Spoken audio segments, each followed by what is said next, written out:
Bharatiya Janata party రాష్ట్ర అధ్యక్షుడు రామచంద్రరావు గారు ఉన్నారు. అన్న కేసీఆర్ స్పీచ్ వినే ఉంటారు మీరు. తోలు తీస్తా అంటున్నాడు, లేకపోతే బీజేపీ ప్రస్తావన తీసుకురావలేదు, కానీ రేవంత్ రెడ్డి కాంగ్రెస్ని టార్గెట్ చేస్తూ మాట్లాడాడు. ఏంటి అసలు? బీజేపీ ప్రస్థానం తీసుకుని ఆయన 7 మంది బీజేపీ మీద ఉండే. మీరు మొత్తం ప్రస్థానం చూడనట్టుంది. సాడికంతా మా మీద నిలిచాడు. కాంగ్రెస్కు వాళ్ళిద్దరు ఒకటే. వాళ్ళ బయటికి ఎందుకు వచ్చాడంటే బీజేపీకి ఓట్లు పెరిగినాయి, బీజేపీ ఓటు శాతం పెరిగింది, వాళ్ళ ఓటు శాతం తగ్గింది, మరి మా వాళ్ళందరూ బీజేపీ పోతున్నారు భయానికి బయటకు వచ్చారు. ఈయన తాడు తీయడానికి వీళ్ళిద్దరు దోస్తులు, కాంగ్రెస్ రేవంత్ తర్వాత కేసీఆర్ గారు, వీళ్ళు ఒక కేసులు ఉన్నాయి వాళ్ళ మీద. సోనియా గాంధీ గారు చెప్పింది, అరే బాబు మనకు చాలా మనకు కలిసి ఉన్నాడు గతంలో అని ఏం చేయకుంటే వీళ్ళు కుమ్మక్కైన వీళ్ళకి ఎంతమంది ఫుల్ చేస్తారు పబ్లిక్. పాలమూరు రంగారెడ్డి ప్రాజెక్టు విషయంలో బీజేపీని టార్గెట్ చేస్తూ మాట్లాడుతుందా, మీరే అన్యాయం చేస్తారని చెప్తారు కదా. ఏమి అన్యాయం చేస్తారు, పబ్లిక్ చూడట్లేదా? పాలమూరు ప్రజలను అడగండి ఎన్నిసార్లు ఈయన ఎంపీ ఉన్నప్పుడు ఎన్నిసార్లు పోయాడు అక్కడ. ఈ పాలమూరు రంగారెడ్డి పేరు మీద ఎన్ని కిక్ బ్యాక్స్ వచ్చినాయి, ఎందుకు ప్రాజెక్ట్ ఆగలేదు, డిపిఆర్ ఉంది చెప్పండి.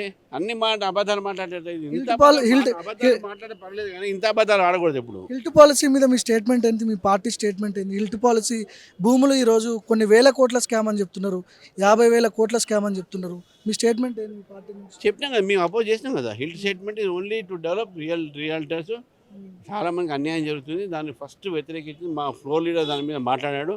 ఫ్లోర్ లీడర్ కూడా దాని మీద చాలా ప్రమాణ మేము కూడా మన ఇందిరాబాద్ ధారణ దగ్గర ఈ ఇష్యూ మీద కూడా మేము అపోజ్ చేసినాం. హైడ్రా గురించి ఒక ఈటల రాజేందర్ తప్ప పార్టీలో ఎవరు మాట్లాడట్లేదు, ఏంటి అసలు? ఎవరు ఇళ్ళకపోతే మేము చేస్తాం, అందరూ మాట్లాడినాం. హైడ్రాని వ్యతిరేకిస్తున్నాం.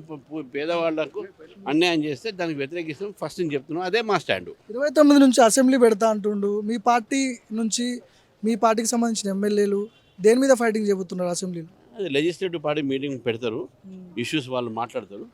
నేను ప్రెసిడెంట్గా వాళ్ళకి డైరెక్షన్ చేయగలుగుతా, కానీ వాళ్ళు ఏం మాట్లాడాలి ఏంటనేది లెజిస్లేటివ్ పార్టీ ఉంది, ఆ లెజిస్లేటివ్ పార్టీ కూర్చొని మాట్లాడతారు. ప్రధానంగా నీళ్ళ పంచాయతీనా, ఇంకా మీరేమన్నా రాష్ట్రంలో ఉన్న సమస్యలను గవర్నమెంట్ దృష్టికి తీసుకుపోయే అవకాశాలు ఉంటాయి? మేము అన్ని గవర్నమెంట్ ఏ తప్పిదం చేస్తే దాని మీద పోరాడతాము. ప్రజలు మమేకమే, ప్రజల కోసం పోరాడతాము. ప్రభుత్వం ఒక నీటి పంచాయతీ, వాళ్ళిద్దరూ నీటి పంచాయతీ కేవలం సెంటిమెంట్ కింద వాడుతున్నారు. మేము వాస్తవం తెలంగాణకు న్యాయం జరగాలనే విషయంలో మేము మాట్లాడతాం.